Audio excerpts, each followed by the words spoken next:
عليكم ورحمة الله وبركاته. الفاتحة إلى روح سيدنا حبيبنا شفيعنا رسول الله سيدنا محمد بن عبد الله صلى الله عليه وعلى آله وصحبه وأزواجه وذريته أن الله يعلي درجاتهم في الجنة وينفعنا بأسرارهم وأنوارهم وعلومهم ونفحاتهم وبركاتهم في الدين والدنيا والآخرة ويجعلنا من حسبهم ويرزقنا محبتهم ويتوفانا على ملتهم ويحشرنا في زمرتهم بالعافية والسلامة. لهم الفاتحة. أعوذ بالله من الشيطان الرجيم. بسم الله الرحمن الرحيم. الحمد لله رب العالمين الرحمن الرحيم مالك يوم الدين. إياك نعبد وإياك نستعين اهدنا الصراط المستقيم صراط الذين أنعمت عليهم غير المغضوب عليهم ولا الضالين آمين. بسم الله الرحمن الرحيم. نويت التعلم والتعليم والتذكر والتذكير والنفع والانتفاع والإفادة والاستفادة والحث على التمسك بكتاب الله وسنة رسول الله صلى الله عليه وسلم والدعاء إلى الهدى والدلالة على الخير ابتغاء مرضاته وقربه وثوابه وحسن الخاتمة مع اللطف والعافية وصلاح العاقبة. Bismillahirrahmanirrahim. Alhamdulillahirabbil alamin wa bihi nasta'in ala umuri dunya waddin. Wassalatu wassalamu ala Rasulillah sayyidina wa habibina wa syafi'ina wa maulana Muhammadin sallallahu alaihi wa ala alihi wa sahbihi ajma'in. Amma ba'du. Segala puji kita haturkan kepada Allah, Tuhan semesta alam. Salawat dan salam senantiasa tercurahkan atas junjungan kita, pemimpin kita, panutan kita, Nabi besar Muhammad, kepada para keluarganya, para sahabatnya, para pengikutnya yang setia sampai akhir zaman. Malam ini kita kembali diberikan kesempatan oleh Allah Subhanahu wa Ta'ala untuk bisa sampai pada malam Ramadan. Malam yang sangat istimewa, malam-malam yang penuh dengan kebaikan, malam-malam yang penuh dengan keberkahan. Mudah-mudahan kesempatan yang diberikan ini diteruskan oleh Allah Subhanahu wa Ta'ala sampai bisa kita sampai pada akhirnya bulan Ramadan dan kita bisa keluar menjadi orang-orang yang minal aidin wal faizin al maqbulin insyaallah. Amin ya rabbal alamin. Dikatakan dalam sebuah hikmah yang disampaikan oleh Umar bin Hafid radhiyallahu anhu rahimahullah, beliau menyampaikan beberapa wasiat-wasiat yang bersangkutan dengan bulan suci Ramadan. Artinya disampaikan bahwa malam pertama bulan Ramadan ini adalah malam penentuan. Artinya malam ini adalah malam di mana semua makhluk-makhluknya Allah. Malam ini adalah malam di mana semua ahli langit itu memperhatikan keadaan kita. Karena ini adalah permulaannya bulan suci Ramadan. Maka siapa yang malam ini mendapatkan rahmat, mendapatkan karunia, maka dia akan mendapatkan kebahagiaan dan mendapatkan kemudahan untuk terus bisa beribadah sampai pada akhirnya bulan Ramadan. Artinya siapa yang malam ini memulai ibadahnya dengan serius, maka dia akan mendapatkan rahmat dari Allah Subhanahu wa Ta'ala. Gambarannya seperti orang-orang yang mulai perlombaan. Orang kalau lomba itu kan ada yang nonton. Lomba ada yang nonton biasanya. Ketika perlombaan itu mulai, itu yang pertama larinya paling kenceng, itu akan dapat perhatian penonton. Nah, Oh, nomor sekian larinya depan sendiri. Terus diberi semangat terus. Kenapa? Serius. Padahal nggak kenal penonton siapa. Yang penting pertama yang larinya kayaknya semangat. Wah, ini berarti serius. Ini gambarannya begitu. Jadi malam ini siapa yang nampak keseriusannya memasuki awal Ramadan, maka dapat perhatian dari ahli langit. Dilihat oleh ahli.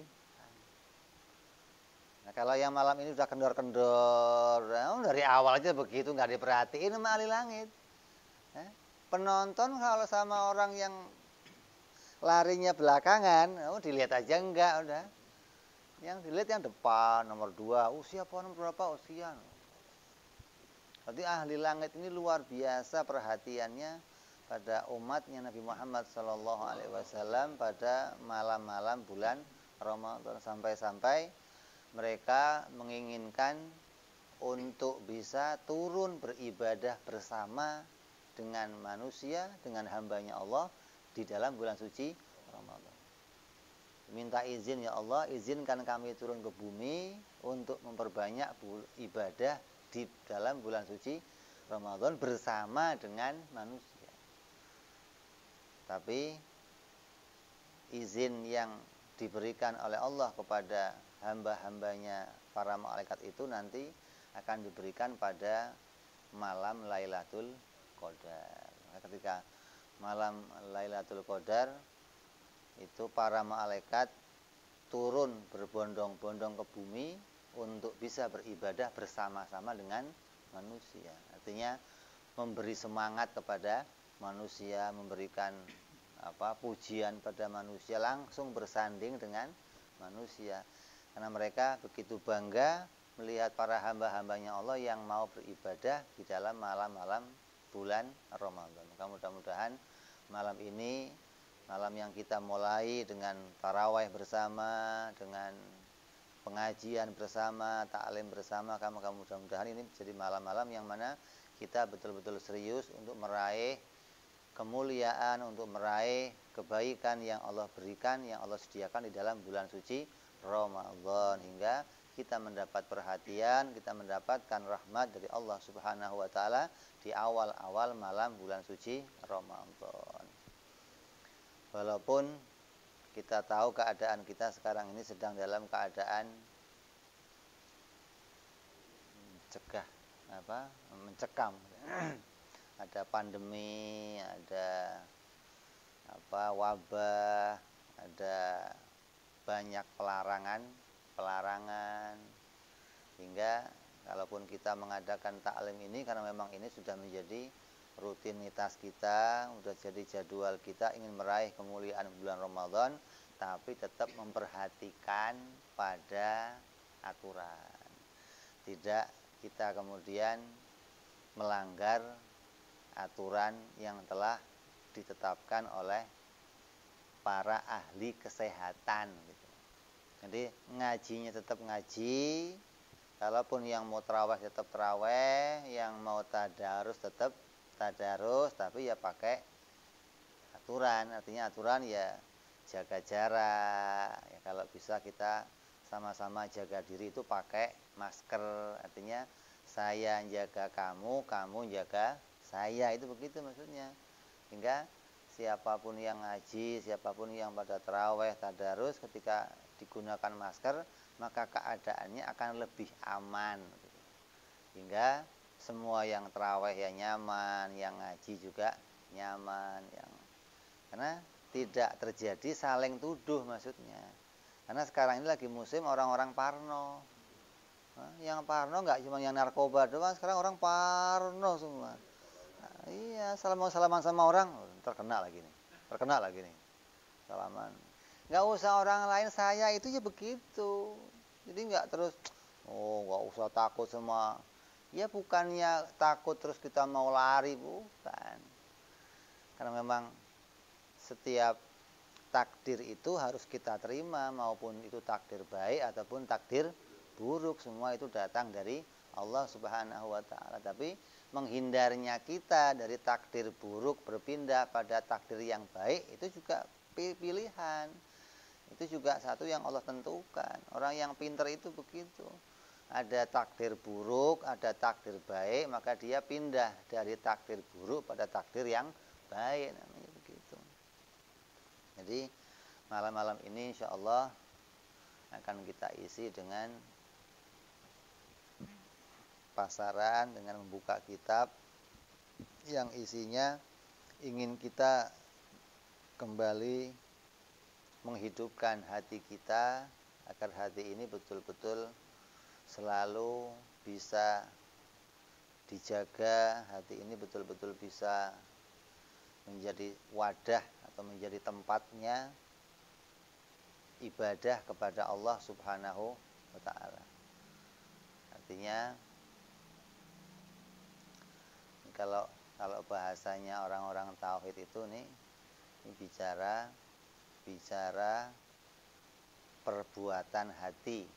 Karena yang namanya amal itu ada amal zahir, ada amal batin. Kalau amal zahir yang biasa dilihat, yang biasa kelihatan itu namanya amal zahir. Ada pula amal batin atau amal yang menjadi bagian dari perbuatan hatinya manusia. Yang perbuatan hati ini tidak ada yang mengetahui ya kecuali Allah Subhanahu wa taala. Ketika iblis itu ingkar kepada Allah, tidak mau nyembah kepada Nabi Adam, maka iblis termasuk orang-orang yang dilaknat. Tapi setiap kali iblis itu ditanya, iblis, kamu kenapa waktu diperintah untuk nyembah Nabi Adam, kamu kok nggak mau nyembah Nabi Adam? Kata iblis apa jawabannya? Saya ini tidak bisa nyembah selain Allah. Syirik nyembah selain Allah, kata iblis. Saya kan bertauhid. Iblis ngakunya bertauhid. Saya nggak mau nyembah selain Allah. Jadi dia cari pembelaan. Seakan-akan ketika dia melakukan sebuah pelanggaran tidak menyembah Nabi Adam itu ingin dianggap itu juga bukan sebuah pelanggaran, tapi sebuah sebuah pekerjaan yang dia lakukan, yang dia ingin itu dianggap sebagai pekerjaan yang baik. Kata orang itu atraksi lah. Iblis lagi atraksi lah. Dia pingin atraksinya itu atau pekerjaannya itu disebut sebagai pekerjaan yang baik. Hingga dia mencari pembelaan diri. Saya enggak salah. Bagaimana saya salah enggak nyembah Nabi Adam? Yang saya sembah hanya Allah. Saya bertauhid hanya kepada Allah saya menyembah. Ini seakan-akan ini jawaban yang benar. Orang yang dengar juga, oh benar juga ya. Ini kalau nyembah Nabi Adam syirik. Enggak benar berarti. Berarti iblis benar, kayaknya mau begitu, kayak mau membenarkan iblis gara-gara tidak nyembah Nabi Adam. Ada seorang yang kemudian punya hajat, dia memohon kepada Allah agar bisa dipertemukan dengan iblis. Saya ya Allah munajah pengen ketemu sama iblis. Saya pengen nanya sama iblis tentang sesuatu. Jadi sama Allah diberikan kesempatan untuk bisa berjumpa dengan iblis. Ketika berjumpa dengan iblis, yang ditanya ya satu hal itu. Iblis, saya mau nanya sama kamu. Ketika kamu itu tidak menyembah Nabi Adam, apa alasan kamu? Maka iblis kembali mengemukakan alasan yang biasa dia sampaikan. Saya tidak menyembah Nabi Adam karena saya mentauhidkan Allah. Tidak ada selain Allah yang boleh disembah. Maka kata si fulan ini, kalau memang kamu itu mentauhidkan Allah, kamu itu mengesahkan Allah, maka selayaknya kamu tidak akan pernah melanggar perintahnya Allah. Ketika dijawab seperti itu, apa kata iblis? Wahai fulan, sungguh engkau telah membakar diriku. Artinya, yang selama ini iblis punya alasan menutupi kesalahannya, maka dengan jawaban itu terbongkar bahwa tidak menyembahnya, tidak mau tunduknya iblis kepada Nabi Adam itu bukan sebagai bentuk kebaikan, tapi sebagai bentuk pengingkaran, pembangkangan dari perintah Allah Subhanahu wa taala. Jadi seringkali kita ini melakukan satu perbuatan yang kemudian perbuatan itu kita tutup-tutupi, kita tidak mau disebut perbuatan yang salah. Kita anggap ini benar, ini enggak salah. Maka ketika kita ngelakuinnya seperti itu, maka kita berposisi seperti iblis.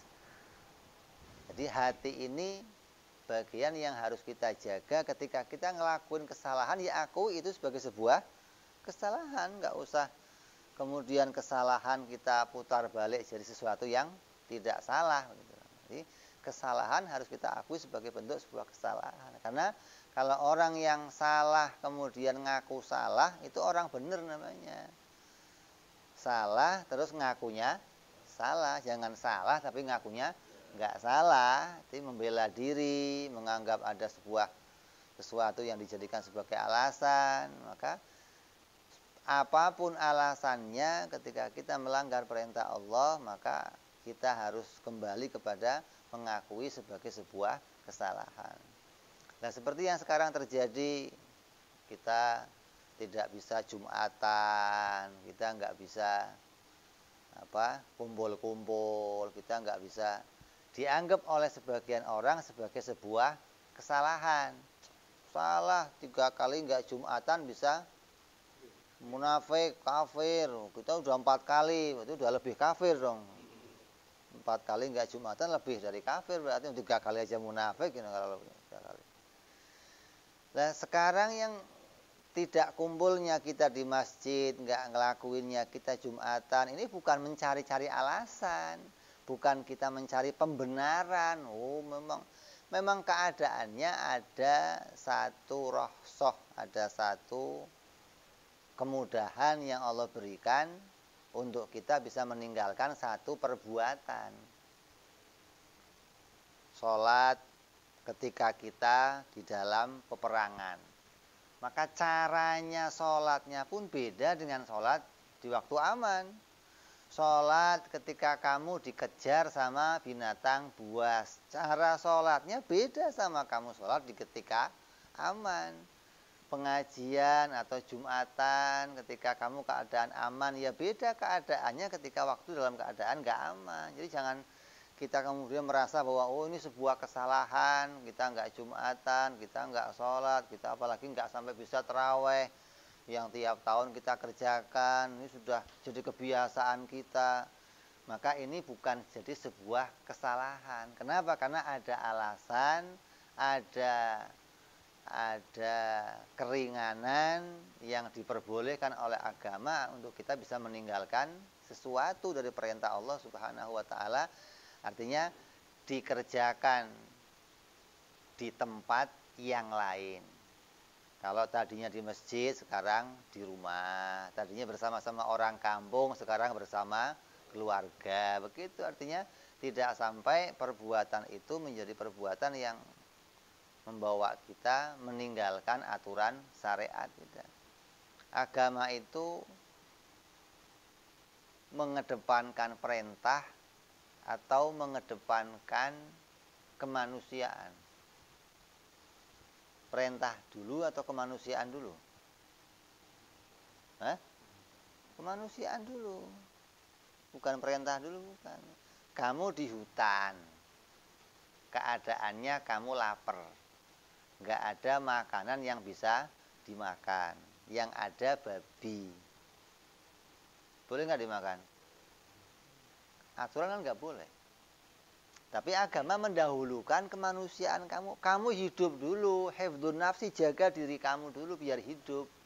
Kalau kamu sudah hidup, baru ikut aturan. Jadi yang penting itu bukan ikut aturan dulu, tapi hidupnya dulu. Kalau sudah hidup, baru ikut aturan. Nah, sekarang begitu keadaannya. Kita sedang dalam keadaan wabah. Lah itu Jumatan, itu gimana? Yang penting hidup dulu. Kamu bisa hidup keluar dari wabah, baru mikirin ibadah lagi. Selagi dalam keadaan seperti ini, Ya nggak usah mikirin itu, ada keringanan yang Allah berikan semuanya. Begitulah maksudnya. Jadi mendahulukan menjaga diri itu hal yang terpenting di dalam agama. Karena agama memberikan keringanan, apapun boleh kamu lakukan. Riba boleh enggak? Boleh. Kalau untuk jaga kehidupan. Saya mau operasi. Kalau saya enggak operasi, saya mati. Duit enggak punya. Ngutang ke Batak. Ada ribanya. Gimana? Dobelin enggak apa-apa. Begitu. Yang penting buat operasi. Setelah operasi kamu hidup, nah baru bicara yang lainnya. Kalau sudah untuk urusan hidup ini sudah enggak ada larangan. Artinya agama meringankan semua. Kamu kehausan, enggak ada yang bisa diminum, adanya ciu di situ, oplosan lagi. Ya udah minum aja dikit, cep-cep gitu buat. Yang penting jalan dulu ini. Begitu maksudnya. Jadi ada sesuatu yang didahulukan dalam agama yang harus kita pikirkan. Jangan mikirin yang ini udah kebiasaan kita terawih. Ya kebiasa sih biasa. Silaturahmi udah kebiasaan kita. Masa kan silaturahmi manjangin umur. Kita harus teruskan silaturahmi. Ya itu kalau enggak wabah, lu silaturahmi enggak apa-apa. Silaturahmi wabah. Yang kamu datengin itu mikir, ya Allah nih orang bener apa enggak pikir. Udah tahu apa-apa kok silaturahmi. Nanti kalau sudah enggak wabah silaturahmi. Kayak masa perang cerita silaturahmi aneh. Masa orang dijajah Belanda saya mau silaturahmi ya enggak waras berarti ini orang. Silaturahmi itu nanti kalau sudah enggak ada wabah, enggak ada apa baru. Itu kita bisa ambil fadilahnya, ada sunnah silaturahmi, manjangin umur, memberi keberkahan. Ini kita mau mengingatkan bahwa yang mau kita kaji adalah bagaimana insya Allah kita ingin buka satu kajian yang isi kajiannya bersangkutan dengan perjalanan hati kita. Kalau sudah akal kita ditata dengan tauhid, akal kita ditata dengan ilmu tentang akidah, akal kita diluruskan pola berpikirnya, tinggal kita mencetak diri kita menjadi hambanya Allah. Karena bertauhid, kenal Allah itu belum tentu bisa jadi hambanya Allah. Mana buktinya? Lah iblis. Kamu kalah tauhid sama iblis. Lah iya bagaimana wong iblis itu gurunya malaikat? Ente pernah ngajar malaikat? Iblis itu jadi gurunya malaikat. Bayangin ente. Jadi kalau udah urusan bertauhid kenal Allah ya jauh kamu dari iblis. Bukan levelnya, mau bicara akidah sama iblis, oh ya diketawain. Lah ya bagaimana? Tapi enggak terus jadi jaminan kalau dia bisa jadi hambanya Allah. Karena ada yang perlu ditata. Jadi ada pola pikir sebagai manusia, ada pola pikir sebagai hamba. Ini mau kita rubah ini. Pola pikir kita sebagai manusia harus kita rubah jadi pola pikir kita jadi seorang hamba. Kalau yang tadinya kita itu berpikir mengenal Allah dengan dalil adanya alam semesta, barunya alam semesta, perubahan sesuatu dari enggak ada menjadi ada, dari ada menjadi tiada. Maka semua keadaan ini kita jadikan dalil untuk menemukan adanya Allah, adanya pencipta. Nah, setelah semua dalil kita paham, hati kamu bisa ngakui pencipta itu ada, Allah itu ada. Terus bagaimana? Kita mau mencetak diri kita, mau mencetak pola pikir kita menjadi pola pikirnya seorang hamba. Beda nggak pola pikir hamba sama pola pikir manusia? Beda jauh. Pola pikir hamba sama manusia itu beda jauh. Kita buktiin. Ini dipraktekkan sama para nabi dan para sahabatnya. Nabi itu mencetak sahabat-sahabatnya menjadi hamba Allah. Dari manusia dicetak jadi hamba Allah. Dikenalkan dulu kepada Allah, setelah pikirannya kenal Allah, baru dicetak pikirannya menjadi orang yang kenal, orang yang bisa menjadi hambanya Allah Subhanahu wa taala. Di antaranya Nabi seringkali ngajarin sahabat-sahabatnya yang namanya hamba itu bagaimana pola pikirnya selalu orientasinya itu akhirat. Enggak ada orientasi dunia, itu enggak ada. Itu sudah pikiran hamba itu. Kalau masih punya orientasi dunia berarti masih campur-campur manusia. Belum murni jadi hamba. Satu hari Nabi SAW nemuin tamu. Istri beliau di dalam sedang melayani tamu yang lain. Ketika ada orang fakir mau minta makan dikasih, orang fakir sedekah. Nabi jumpain tamu di depan. Selesai jumpa dengan tamu, tamunya pulang, Nabi masuk, tanya, Aisyah, ada yang bisa dimakan enggak? Saya mau makan.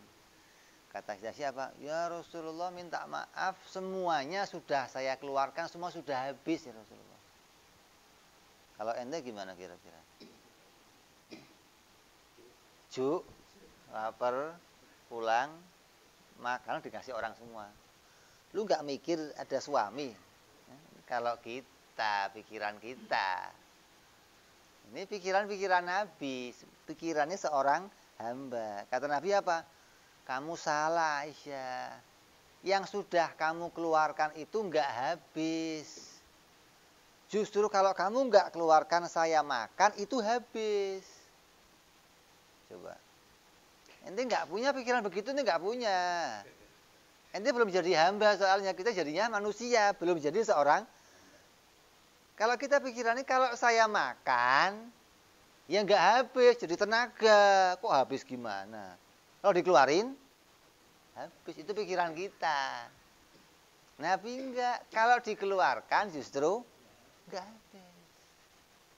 Kalau saya makan, habis. Jadi kamu benar situasinya. Alhamdulillah enggak salah berarti. Ini pola pikirnya seperti ini harus dirubah. Artinya dari pola pikir hamba manusia mau dirubah ke jadi pola pikirnya seorang. Terus seringkali Nabi nyontoin. Menurut kita harta yang saya miliki itu, harta yang kita miliki itu, ya uang yang ada di kantong kita. Ya. Kalau saya nyimpen uang di bank, nyimpen uang di lemari, nyimpen uang di baju, nyimpen uang di bawah bantal, itu uang siapa itu? Uang kita. Saya yang nyimpen, uang siapa? Apalagi sampai kita deposito, itu uang siapa itu? Uang kita. Nggak boleh kesenggol-senggol itu mah. Lah kalau yang sudah saya keluarkan, sudah saya kasihkan ke orang, itu bukan uang saya lagi. Ya. Ya. Kalau yang masih saya pegang, itu harta saya. Yang sudah saya keluarkan, bukan, itu pikiran manusia. Semua manusia kamu tanya begitu. Coba. Kamu tanya manusia dari Amerika, dari Arab, dari Cina. Kalau uang yang masih kamu miliki, kamu pegang, itu milik siapa? Milik saya. Lah kalau sudah kamu keluarkan, kamu kasih ke orang lain, milik siapa? Ya milik orang lain. Nabi nggak begitu pikirannya. Pikiran hamba nggak begitu. Kata Nabi, uang yang kamu kantongin, yang kamu pegang, yang kamu simpen, itu bukan uang kamu. Itu uang siapa? Uang waris. Mana buktinya? Yang kamu simpen yang banyak itu kalau kamu mati kemana? Kemana emang? deposito kamu berjuta-juta, kamunya mati, kemana? Waris. Jadi uang kamu yang mana?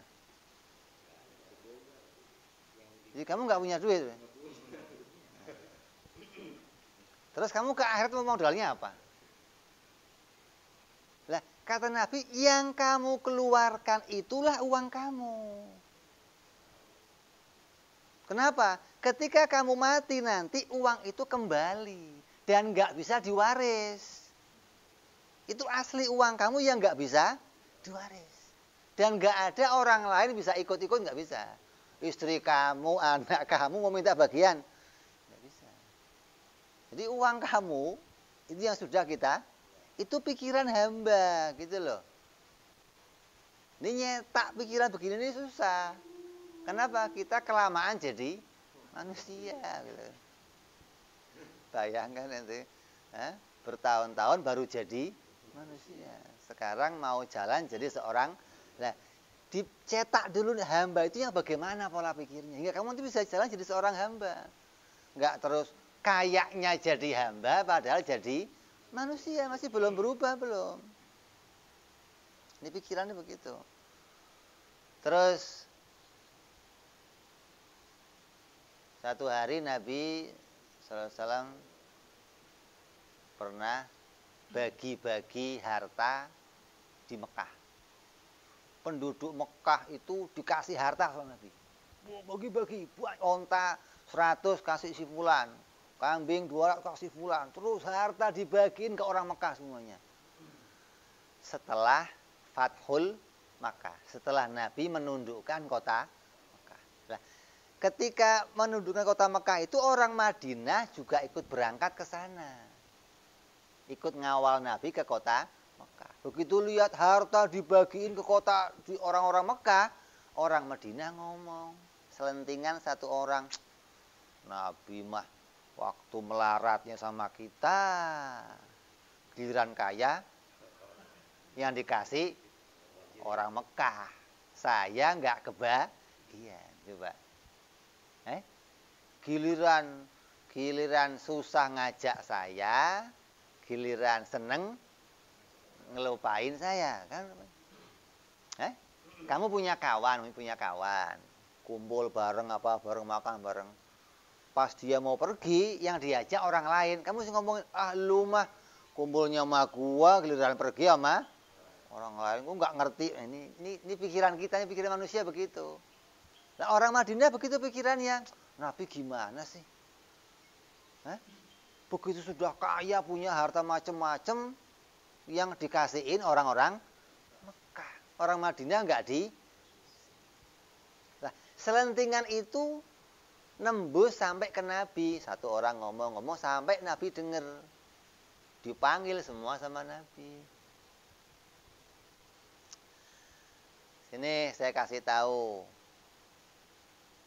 Itu tadi yang saya kasih itu.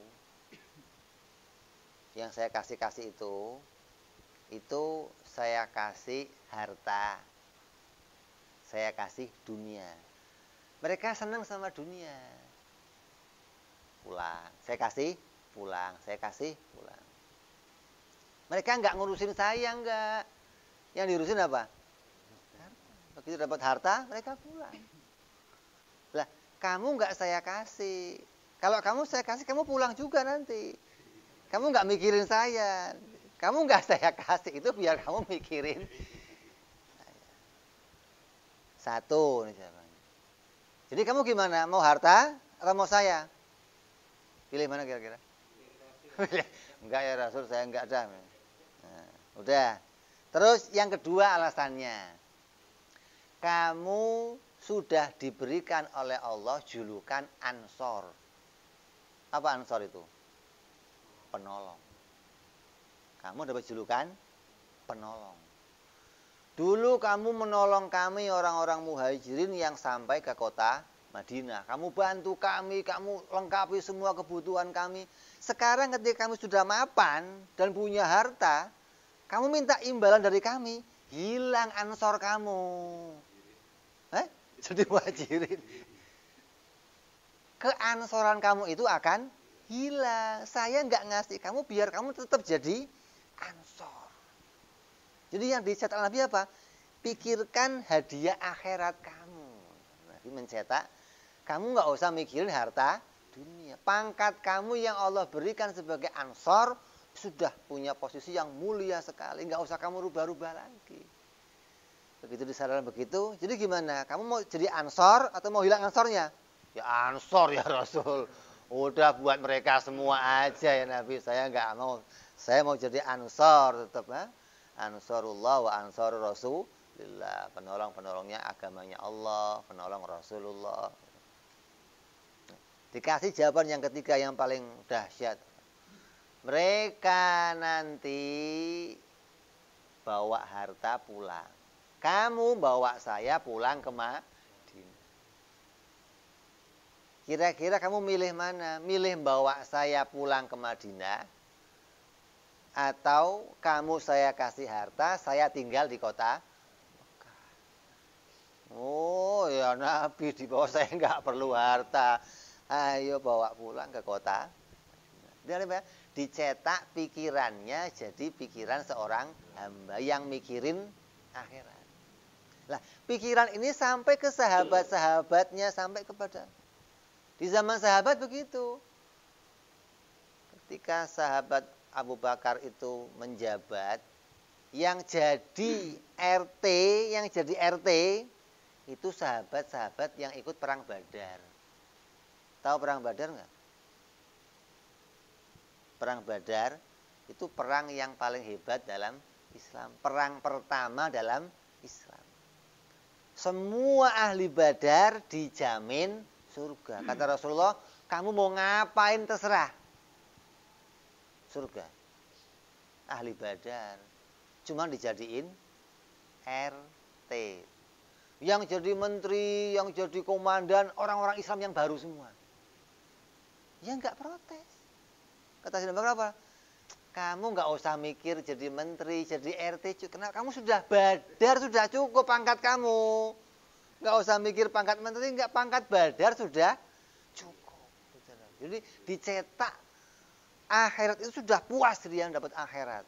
Ini pangkat hamba begitu loh. Jadi pikiran hamba itu selalu mengarah kepada akhirat terus. Yang dipikirkan gimana keberuntungan akhirat, kemuliaan akhirat, kebaikan akhirat. Kalaupun dia mendapat sesuatu dari dunia itu tidak lupa bagaimana ini jadi alat untuk selamat. Itu pikiran hamba begitu. Jadi kita mau mencetak ini, mau merubah ini, mau belajar bagaimana sikap hatinya orang-orang hamba-hambanya Allah ketika mereka sudah bertauhid kepada Allah Subhanahu wa taala. Dia mau kita baca insyaallah kitab Hikam. Kitabnya Imam Ibnu Athaillah, Imam Ahmad Ibnu Athaillah As-Sakandari, seorang waliullah, seorang mursyid Thariqah Asyadiliyah, mursyid yang ketiga dari Thariqah Asyadiliyah. Di Thariqah Asyadiliyah itu salah satu thariqah di dalam agama Islam. Thariqah itu artinya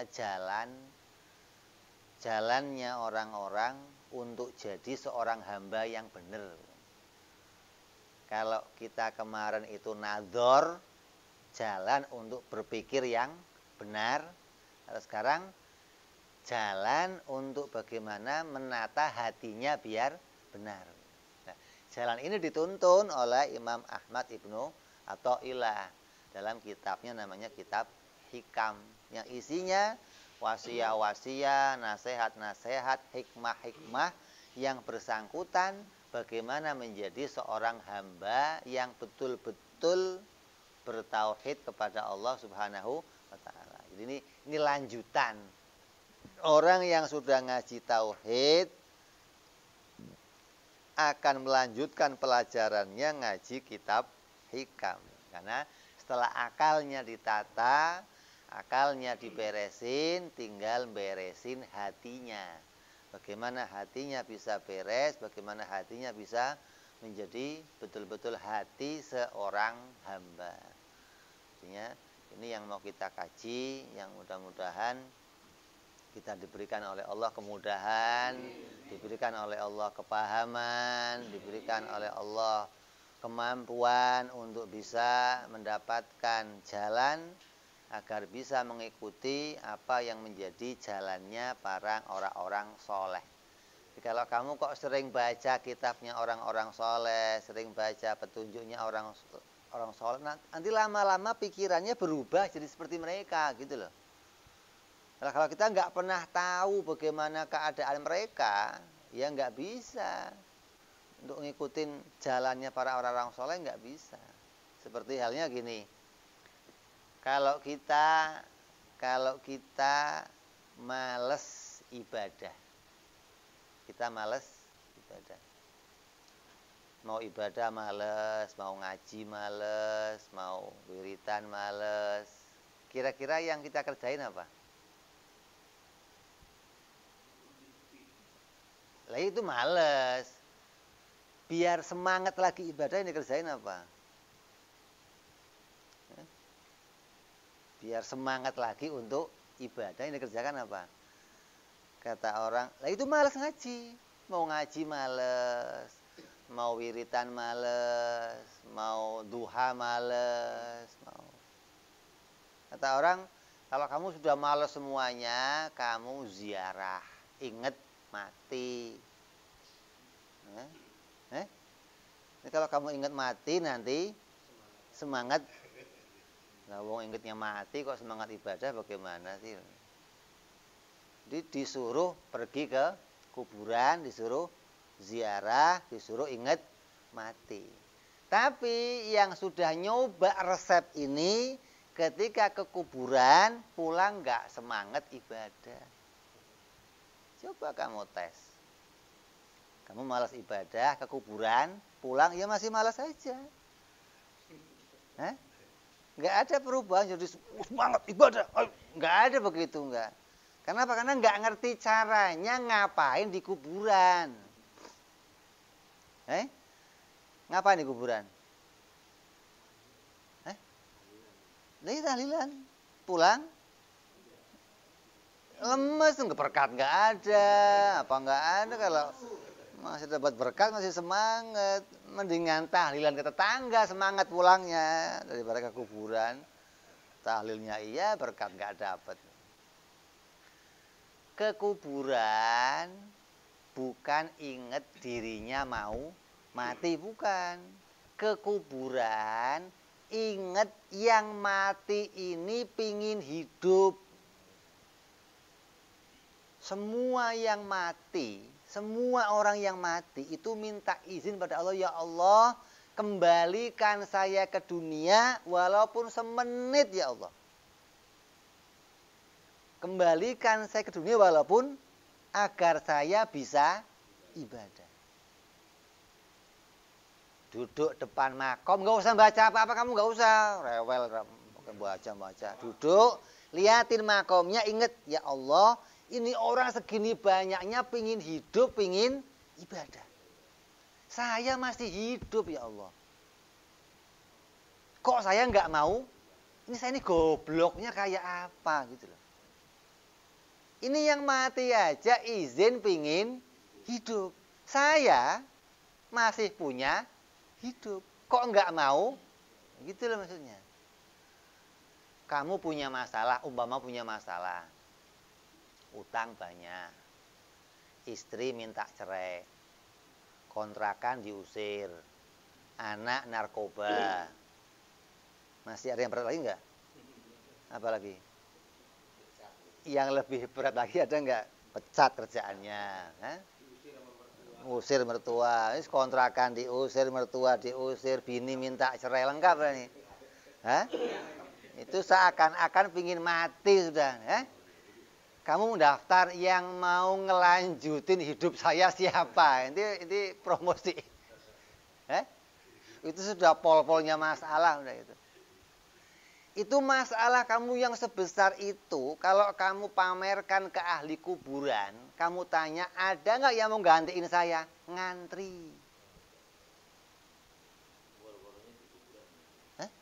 Lah ya dong, kan kamu pengen mati kan? Kata yang mau mati, yang sudah mati, tolong jangan mati, saya gantiin mau. Walaupun masalahnya lebih dari itu. Yang penting saya bisa hidup, bisa amal ibadah. Jadi, yang di pikiran kita, semua masalah dunia itu kecil semua. Nggak ada yang gede, nggak ada. Hatta masalah kamu istri minta cerai, utang banyak, kecil semua itu kecil, nggak ada masalah, nggak ada. Yang penting kamu punya kesempatan, itu sudah paling istimewa. Itu kesempatan di dunia itu cuma itu. Kalau yang satu itu kita tinggalkan, nggak kita ambil kesempatannya, sudah rugi-ruginya orang luar biasa. Kalau ada orang sehat, kadang sakit, biasa, nanti sehat lagi, sakit. Ada orang ibadah, maksiat, ibadah lagi, maksiat. Itu hal biasa. Kalau sudah nggak mau ibadah, ini yang berat. Kamu ngapain lagi? Di dunia nggak mau, terus mau ngapain lagi gitu loh. Wong tujuannya di dunia cuma mau, ini yang mau kita cetak. Ini mudah-mudahan nanti ke depan kita bisa mulai mengkaji kitab Imam Ahmad Ibnu Athaillah yang isinya hikmah-hikmah yang mengajak kita bagaimana menata hati kita betul-betul jadi seorang hambanya Allah Subhanahu wa ta'ala yang betul-betul bisa meraih keridhaan Allah di dunia sampai nanti di akhirat. Mudah-mudahan Allah panjangkan usia kita. Kita akan jumpa lagi pada esok hari, pada hari yang kedua kita akan masuk nanti pada hikmah yang pertama insya Allah. Wallahu alam bisawab. Ila hadratin Nabi. Al-Fatihah. A'udzu billahi minasyaitonir rajim. Bismillahirrahmanirrahim. Alhamdulillahi rabbil alamin arrahmanir rahim maliki yaumiddin. Iyyaka na'budu wa iyyaka nasta'in ihdinas siratal mustaqim. Siratal ladzina an'amta 'alaihim ghairil maghdubi 'alaihim waladdallin. Amin.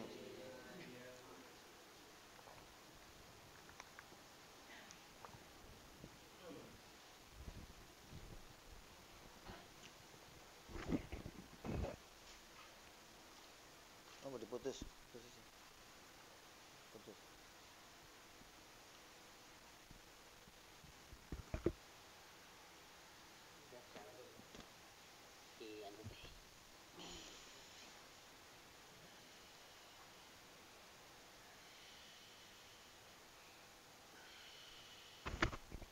الفاتحة إلى حضرة سيدنا وحبيبنا وشفيعنا رسول الله محمد بن عبد الله صلى الله عليه وسلم وعلى آله وأصحابه وأزواجه وذريته أن الله يعني درجاتهم في الجنة وينفعنا بأسرارهم وأنوارهم وعلومهم في الدين والدنيا والآخرة.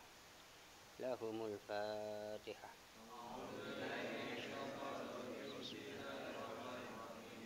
الحمد لله الرحمن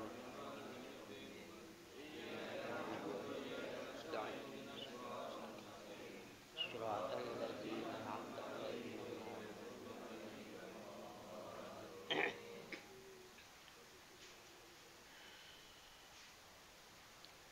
بسم الله الرحمن الرحيم. الحمد لله وبه نستعين على أمور الدنيا والدين. الصلاة والسلام على سيد الأنبياء والمرسلين سيدنا ومولانا محمد صلى الله عليه وسلم وعلى آله وصحبه ومن والاه. أما بعد. Para jamaah, dan pada kesempatan malam ini, pada malam permulaan bulan Ramadan, sebagaimana kebiasaan yang sudah ya, tiap malam Ramadan kita menggali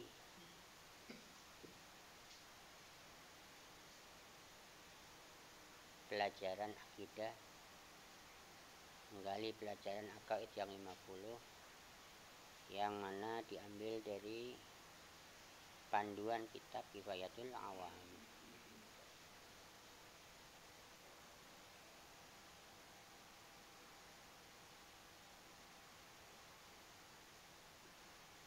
Pada pembukaan ini kita mengawali dengan kalimat Bismillahirrahmanirrahim. Alhamdulillah. Ini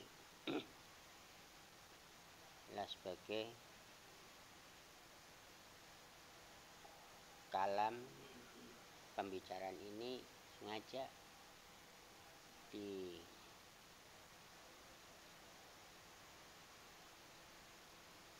pada permulaan taklif kitab. Kenapa kok Bismillah ini selalu mengawali di dalam sebuah risalah, artinya kitab pelajaran dalam kitab pelajaran syariah ini sesuai mengikuti kitab samawi, mengikuti Al-Quran dan mengikuti apa yang dikhabarkan oleh baginda Nabi Muhammad SAW tentang keutamaan kalimah Bismillah dan Alhamdulillah.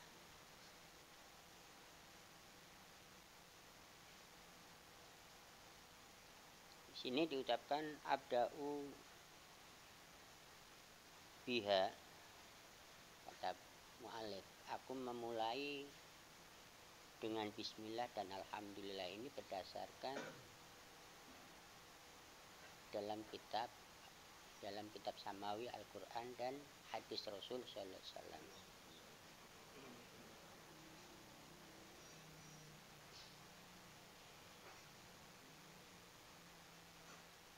Nah, yang dikhabarkan di sini kullu amrin dibalin la yubdi'u fihi bismillahirrahmanirrahim fa huwa abtar au ajam au abta.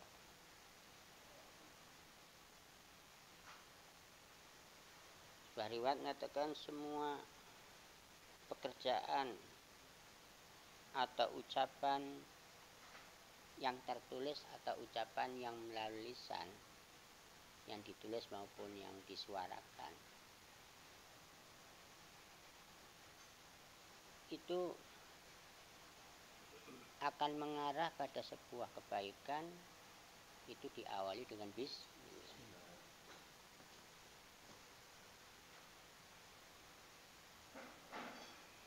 Karena yang terkandung di dalam kalimat Bismillahirrahmanirrahim ini adalah pengenalan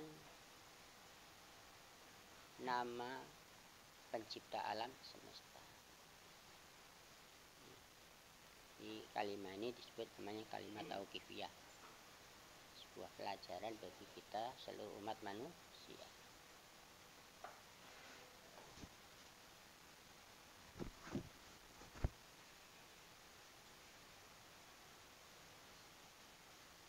Kalau sekiranya mau diungkapkan apa isi daripada Bismillahirrahmanirrahim ini adalah terkandung aqaid yang mana wajib, mustahil, jaiz. Jadi terisi kalimat ba ini mengisi isinya adalah wajib, mustahil, jaiz bagi Allah.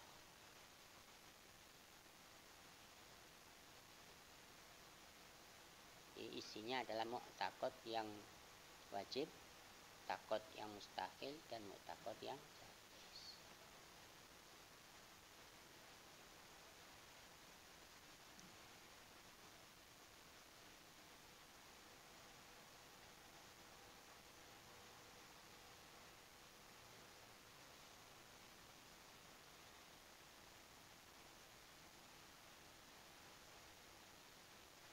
Li annal ma'na bismillah, Sesungguhnya arti daripada bismillah di sini adalah kana kulla syai'in, terjadinya seluruh atau segala sesuatu di alam semesta ini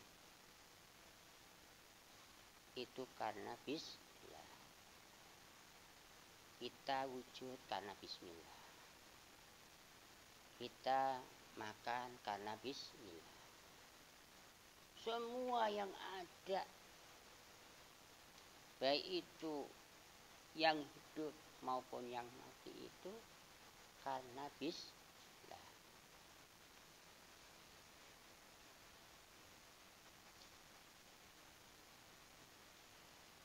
Perhatikan, bismillah kana kulla syai'in wa minhu takunul asya. Dengan bismillah adanya tiap-tiap sesuatu, dan dari bismillah takunul asya adanya sesuatu itu fatakunul ba itu masyiratun li jamil aqaid. Maka adanya ba itu menjadi isyarah semua akidah.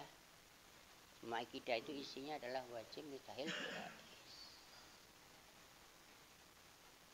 Jadi adanya barunya alam semesta ini menunjuk, jadi dilalah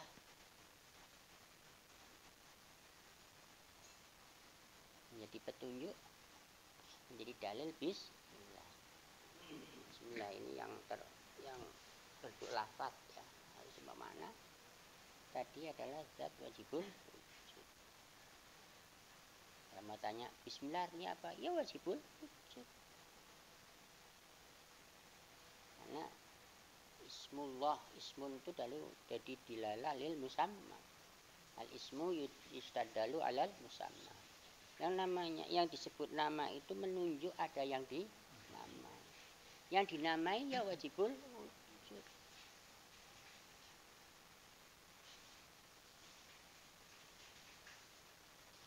Kita gini,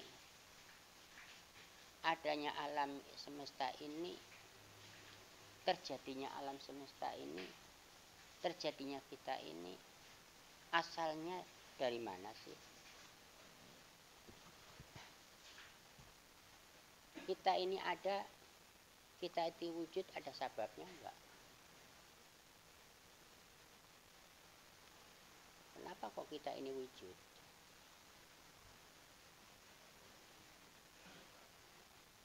Artinya kalau kita ditanya sebabnya kita ada itu kenapa? Terus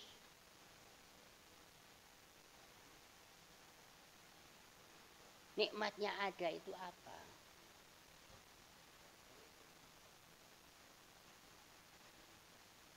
Jadi kita ini, keberadaan adanya kita ini terang.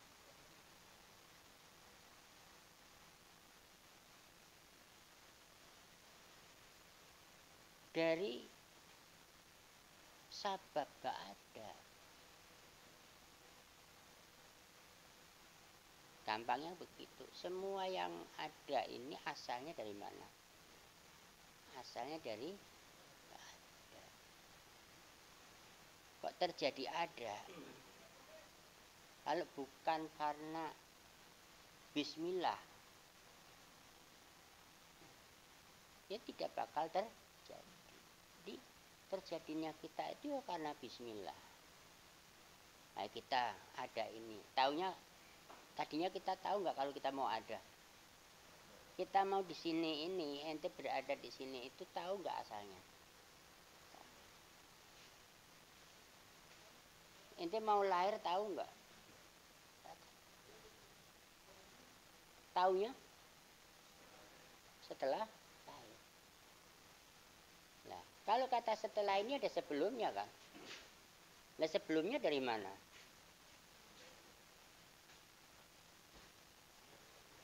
Kita disuruh berpikir. Tidak akan orang itu bisa mengenal Allah tanpa berpikir, nggak bakalan. Jadi kita dikaruniai Allah Ta'ala ini berupa akal. Akal ini digunakan untuk mengenal siapa yang mengadakan kita Kalau yang diadakan ini tidak wajib adanya, karena tadinya nggak ada jadi ada kan nggak wajib. Maka yang mengadakan itu wajib adanya.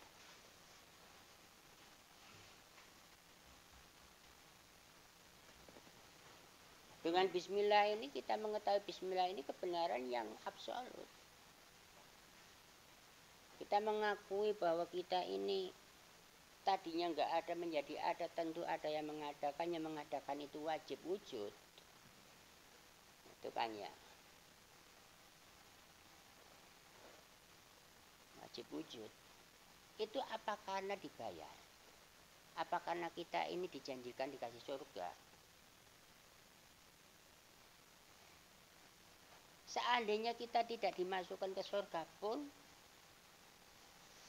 Allah itu wajib wujud. Bukan karena kita ini mau dimasukkan ke surga kita mengatakan mengakui bahwa Allah itu wajib wujud. Kita masuk neraka juga Allah wajib wujud. Ya, kita menggambarkan 2 ditambah 2 itu 4. Itu bukan karena dopain ya. Mau yang ngomong siapa saja benar. Mau yang ngomong bahwa kita semuanya itu kita yang sama semua ini dari tidak ada, ngakui benar apa enggak? Dan yang mengadakan kita itu wajib ada, yang diadakan tidak wajib ada. Karena tadinya nggak ada menjadi ada itu berarti adanya tidak wajib.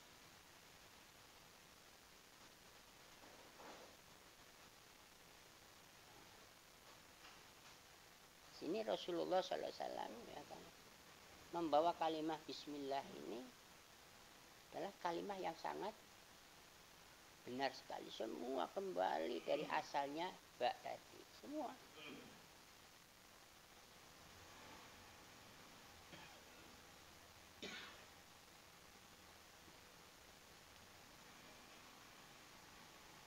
Dan mengenal lagi siapa yang dinamai Allah. Tadi kan nama yang dinamai siapa? Jadi wajibul wujud, namanya itu Allah. Allah itu nama yang diperkenalkan, yang dibawa oleh para nabi melalui kitab samawi. Kalau seandainya kita tidak tahu siapa nama pencipta alam semesta, tetap akal menemukan yang menciptakan alam semesta itu wajibul wujud. Jadi, kalau kita mengenal namanya lebih dekat, lebih enak. Apabila kita menyebutkan namanya, yang disebut namanya itu adalah zat wajibul wujud, adalah pencipta diri kita semua, pencipta alam semesta.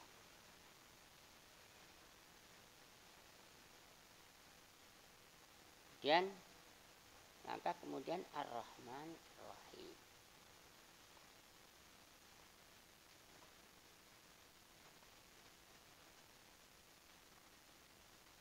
Dia Allah, dia wajibul wujud, bersifat Rahman dan Rahim. Apa Rahman dan Rahim? Kalau Rahman dan Rahim itu disifatkan kepada makhluk, secara makna umum, itu adalah riqatin qalbi, taqtadi, bitafadula wal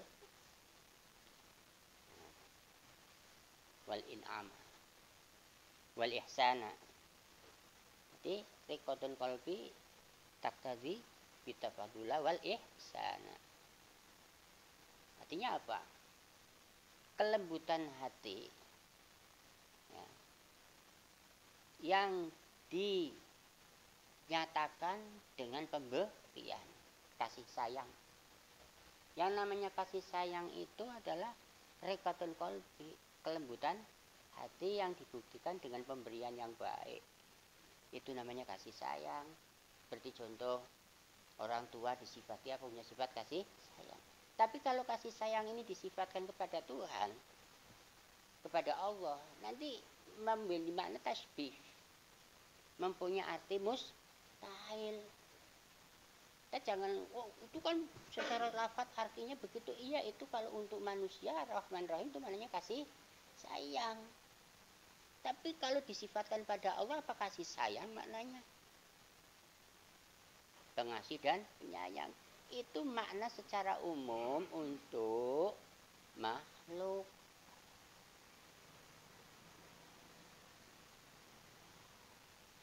Kalau untuk Allah Ta'ala maknanya apa? Ulama mentakwil maknanya adalah ihsan. Jadi dako ikul ihsan atau jalailun ni'am.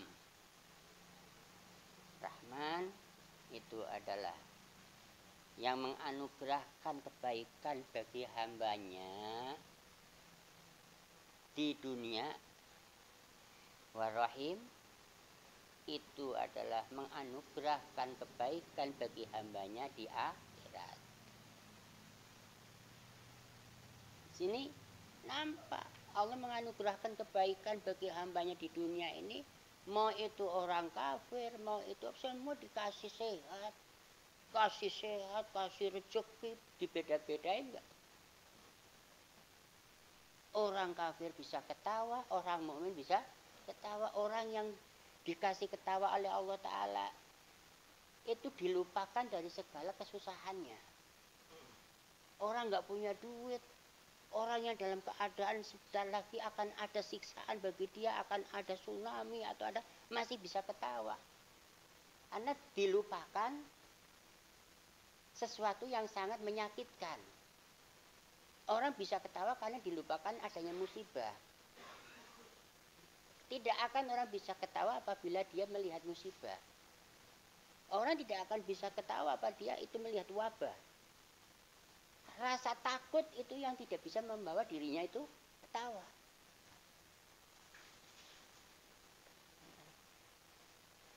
Allah menjadikan orang hambanya itu ketawa karena apa? Tertutup dari segala kesulitan, kesusahan, musibah dan sebagainya.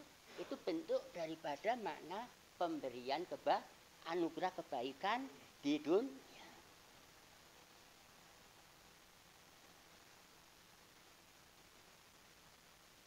Kayak kita kadang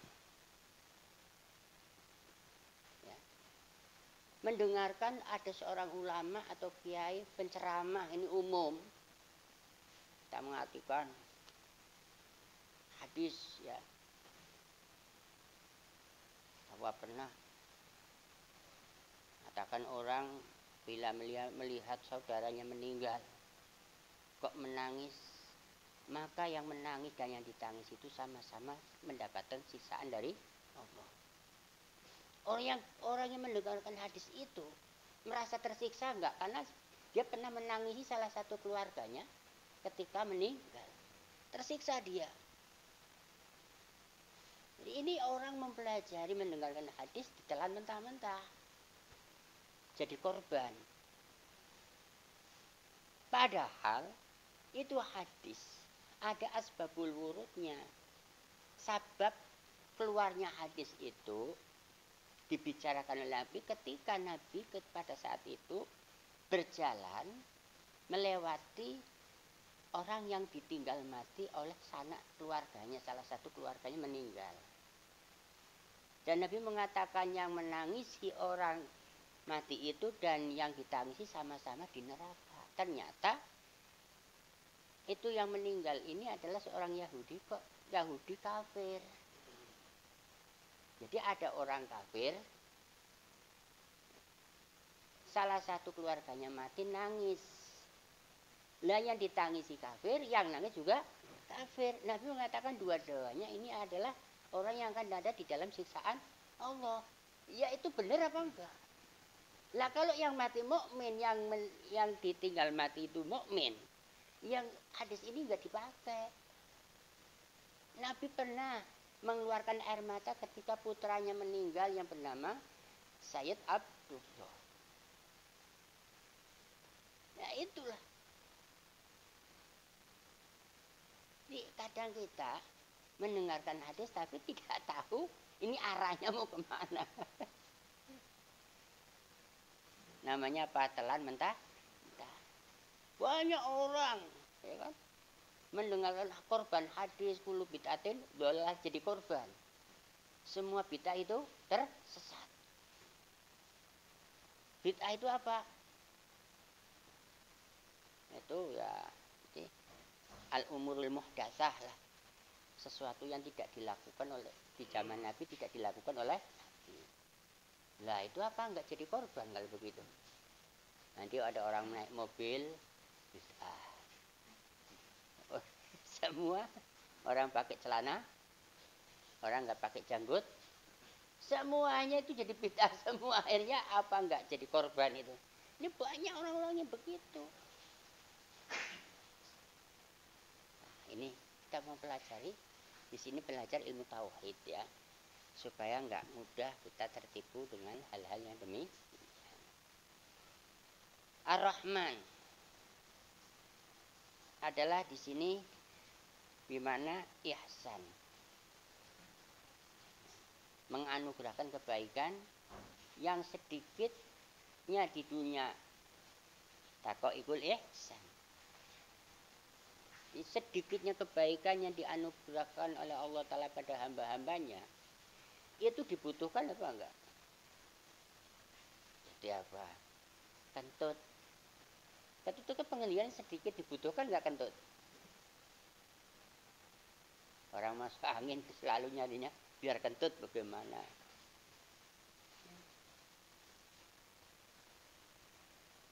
Halang. Satu biji gabah dibutuhkan nggak sama orang? Dengan satu biji gabah ini orang pada makan semua dengan satu biji gabah. Satu biji gabah dikeluarkan oleh Allah Ta'ala ribuan bahkan jutaan gabah dari satu gabah ini. Sedikit apa banyak itu?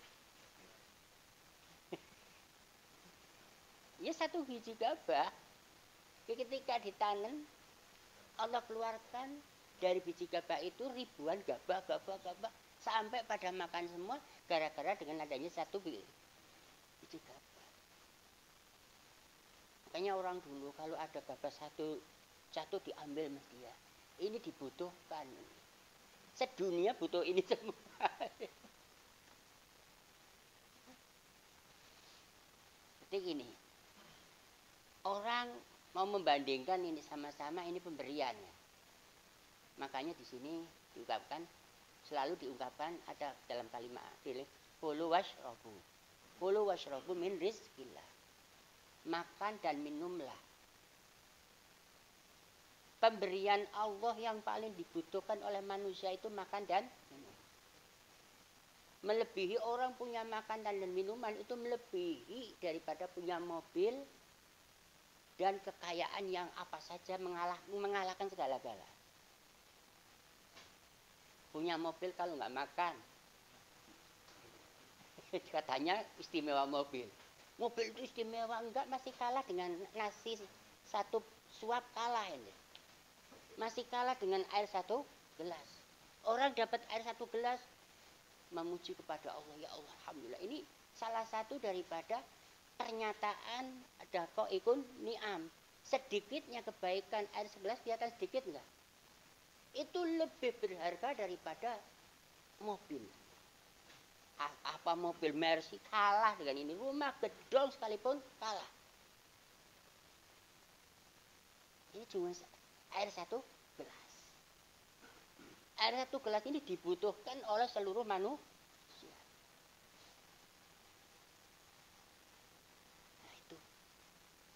Ini dunia. Dunia Allah kasih kuluwas yang selalu dikhawatirkan bagaimana kalau saya tidak makan, tidak minum. Ini khawatir karena apa? Khawatir daripada hukum-hukum kebiasaan.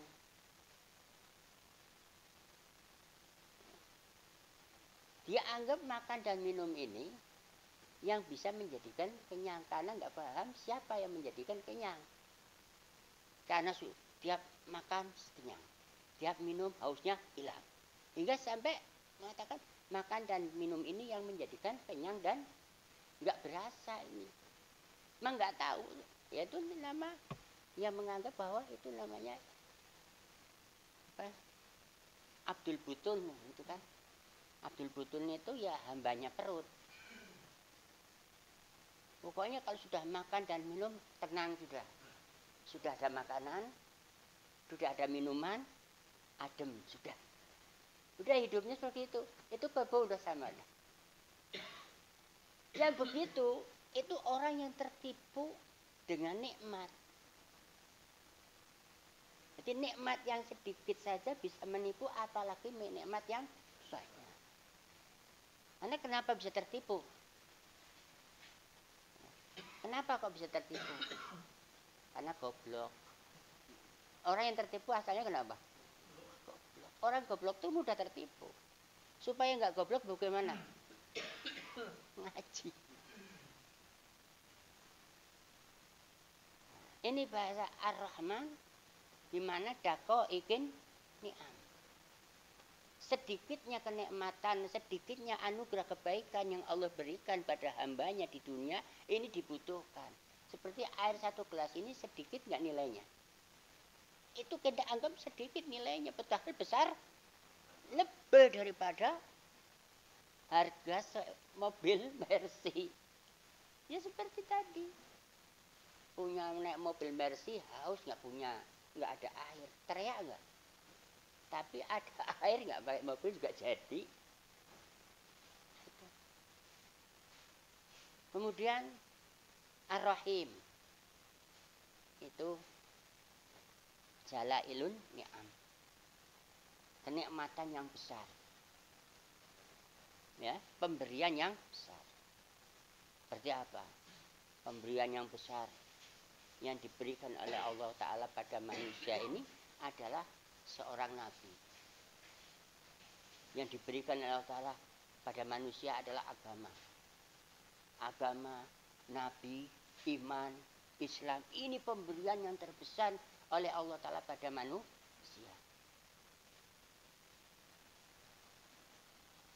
Karena makan, minum, ini adalah bentuk pengabdian bagi seorang manusia. Bagi orang mukmin adalah bentuk sebuah pengabdian.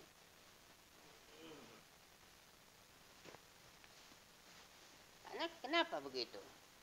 Karena malaikat mengabdi tapi tidak dikasih makan dan minum, karena tidak punya sifat lapar maupun haus, dan tidak makan dan tidak minum. Jadi sifat pengabdian amalnya orang malaikat tidak makan dan minum itu amal dia. Kalau kita amalnya makan dan minum menjadi amalan.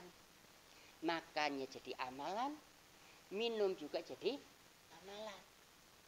Nah, apa yang menjadi amalan ini apabila dikembalikan kepada perintah itu namanya pengabdian. Makan ya untuk mengabdi Allah, minum untuk bentuk pengabdian. Jadi kul, makan, wasyrab adalah li ta'abdi.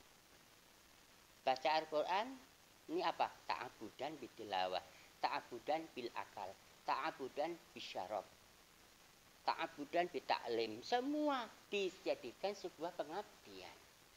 Saya ngaji karena perintah Allah. Saya makan karena perintah Allah. Allah perintah kita makan dikasih makan. Allah perintah kita minum juga dikasih minum. Allah perintah kamu itu ngaji dikasih kiai. Semua dikasih. Nah kalau kita ini belum ada ya minta. Minta pun itu bentuk pengabdian. Kita minta kepada Allah, doa kepada Allah. Karena apa? Menunjukkan iftikornya. Orang minta itu menunjukkan hina, menunjukkan dirinya hina dan butuh. Itu sifat seorang hamba.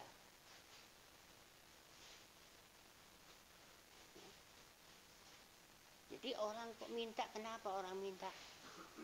Orang Islam disuruh minta itu bentuk pengabdian. Dikasih ya ngabdi, nggak dikasih juga ngabdi. Bukan mananya di sini ya protes.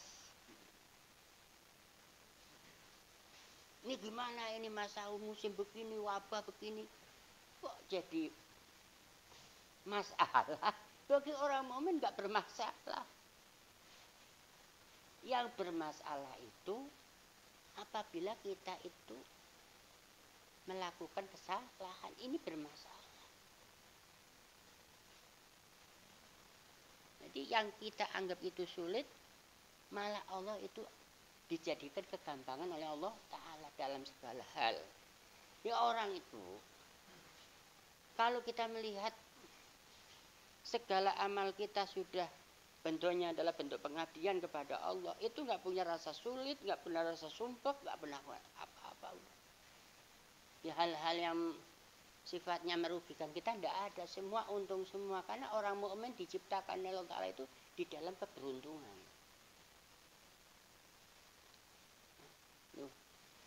Disitulah kata Ar-Rahman dan Ar-Rahim, yang menganugerahkan kebaikan yang besar dan menganugerahkan kebaikan yang sedikit. Sedikitnya kebaikan itu adalah anugerah dari Allah. Yang ente anggap itu sedikit, itu kalau pas ente butuh jadi kelihatan besar. Ya, tapi tadi air 1 gelas itu ente anggap ringan apa enggak? Ringan. Ente anggap kecil itu. Kata siapa kan gitu kan? Orang 1 biji padi itu berharga sekali. Kalau tidak ada 1 biji padi, itu enggak ada orang tanam padi dong. Orang tanam padi itu kadang-kadang ada 1 biji. Ya orang makan itu dari asalnya dari 1 biji padi. Orang wujudnya kita ini asalnya dari mana sih? Itu cuma dari 1 tetes mani doang. Makanya nih, saya punya anak 10, 14 dah. 14 itu dari berapa? Dari 1 tetes mani bapak saya keluar saya. Dari saya keluar anak-anak cucu. Dari mana itu? 1 tetes mani. Karena manis begitu banyak itu yang jadi cuma 1 tetes doang. Dikira apa sih? Malah yang dibutuhkan padi cuma 1 biji. 1 biji padi bisa jadi banyak. 1 tetes air mani, ayo bisa jadi banyak. Itu mani yang berkah namanya. Nanti barakahnya mani, banyak anak, banyak cucu, itu 1 tetes asalnya. Itu Allah Ta'ala jadikan adat. Itu adatnya Allah Ta'ala. Makanya Allah bikin kebiasaan begitu. Ya.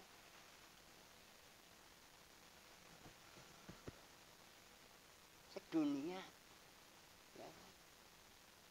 Tiap hari diongkosin oleh Allah Ta'ala. Makan diongkosin, minum diongkosin semua. Enggak habis-habisnya. Sampai nanti akan ada saatnya manusia dibangkitkan. Kenapa manusia dibangkitkan? Akan dikasih rahmat. Kita tidak perlu mengandalkan amal, apalagi kok amal kita. Amal orang berharap rahmat Allah, tapi tidak mengandalkan amalnya. Kenapa? Amal itu terbatas. Rahmatnya Allah tidak terbatas. Makanya amal itu tidak menjadi tidak menjadi andalan lah. Nah, ini punya amal saja tidak menjadi andalan. Nah, yang nggak punya amal bagaimana? Punya amal saja bukan sebuah andalan. Yang mengandalkan rahmatnya Allah Ta'ala. Rahmat itu dari Rahman Rahim itu dari kata rahmah. Kita wujud ini siang malam makan itu karena rahmat. Maka di sini dia bersifat Rahman dan Rahim. Rahman dan Rahim itu asal dari kata rahmah. Rahmah itu bimana ihsan, memberikan anugerah kebaikan yang besar maupun yang sedikit, dunia sampai akhirat. Nah, sifat ini yang menjadi andalan yang diharapkan tiap saat oleh hamba-hambanya. Ya orang yang sudah tahu Allah Ta'ala bersifat Rahman dan Rahim, ia nggak pernah khawatir, nggak pernah suudzon. Ya ini sudah orang sudah meningkat jadi tingkatan para wali ini ya latihan melihat sifat Rahman dan Rahim. Bagaimana orang yang sudah bisa melihat sifat Rahman dan Rahim hidupnya nyaman.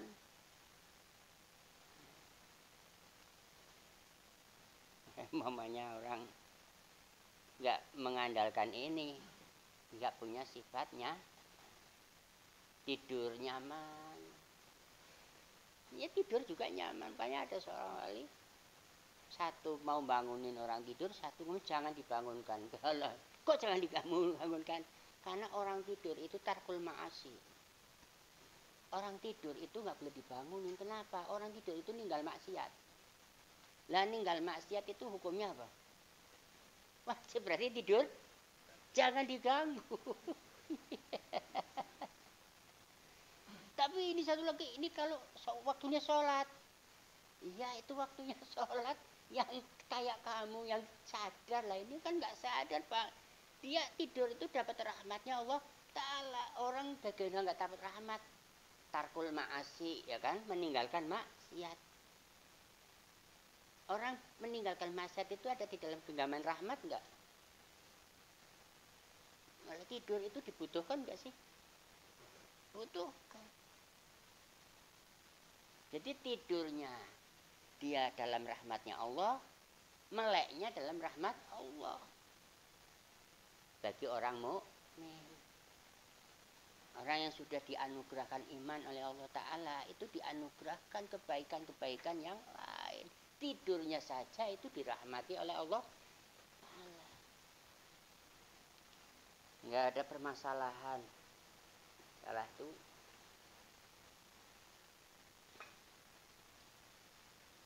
orang yang di dalam rumahnya ada anjing, maka rumah itu tidak kedatangan rahmat. Jadi kayak rahmatnya Allah kalah sama anjing. Apa anjing itu dirahmati juga sama Allah Ta'ala? Emang anjing nggak dirahmati ya Pak? Dia dikasih makan, dikasih tulang, senengnya luar biasa. Anjing kalau dikasih tulang itu bisa hormat sama pemberinya. Coba ente nggak dikasih tulang, ngamuk kok. Jadi apa yang ente buang, ente sia-siakan ini dibutuhkan sama yang lain. Yang kamu nggak suka itu dibutuhkan sama yang lainnya. Kayak corona yang sekarang ditakuti orang, itu dibutuhkan juga, kira nggak dibutuhkan. Kita lihat itu jadi dalil. Begitu hebatnya Allah Ta'ala jadikan makhluk, ya kan, yang tidak bakalan orang bisa niru. Bikin patungnya saja bisa nggak kira-kira? Apalagi bikin patungnya corona kalau sanggup. Lah corona itu punya kelamin nggak? Iya kalau yang namanya virus itu kan punya kelamin ada. Kalau nggak ada kelaminnya, ya nggak punya anak. Punya beranak itu ada kelaminnya nggak? Nah kelaminnya sebesar kecil apa? Kalau kita melihat Allah alam yang besar, ini kelihatan lah yang hebat tuh sampai yang kecil dibikin sama Allah. Ini jadi ayat semua. Jadi kalau sesuatu yang diciptakan Allah jadi ayat, kenapa ditakutin? Ya itu aneh kan? Yang jadiin mati bukan corona. Sudah tahu dia yuhyi, dia yumit, dia yang mematikan dan dia juga yang menghidupkan, dia yang menjadikan sakit, dia menjadikan sembuh. Kok ribut sih? Ya terserah dah.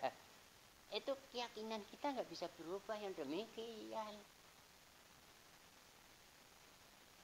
Masalah menghindari sih urusan menghindari lain lagi, itu urusan hukum pengadatan.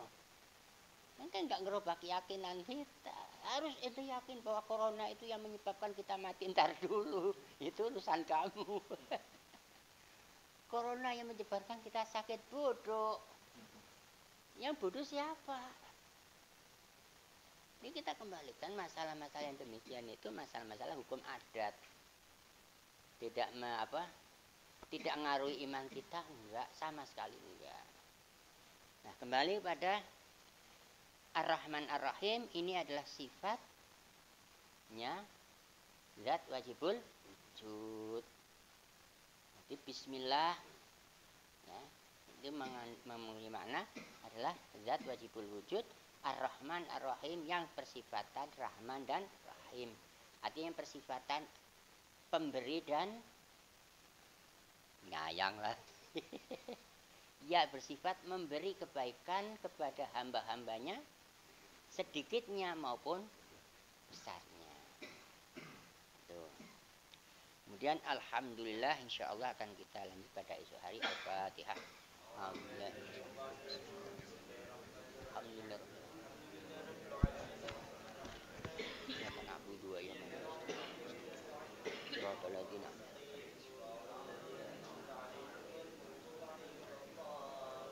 Ya Rabbana darabna Nana darabna wa annana ashrafna la ladab Fadub alayna tawba tawsil kulli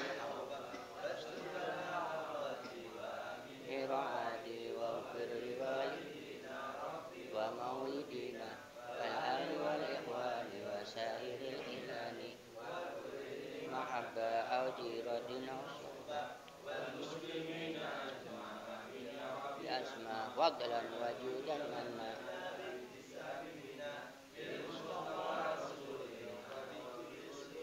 sallallahu wa sallam rabbi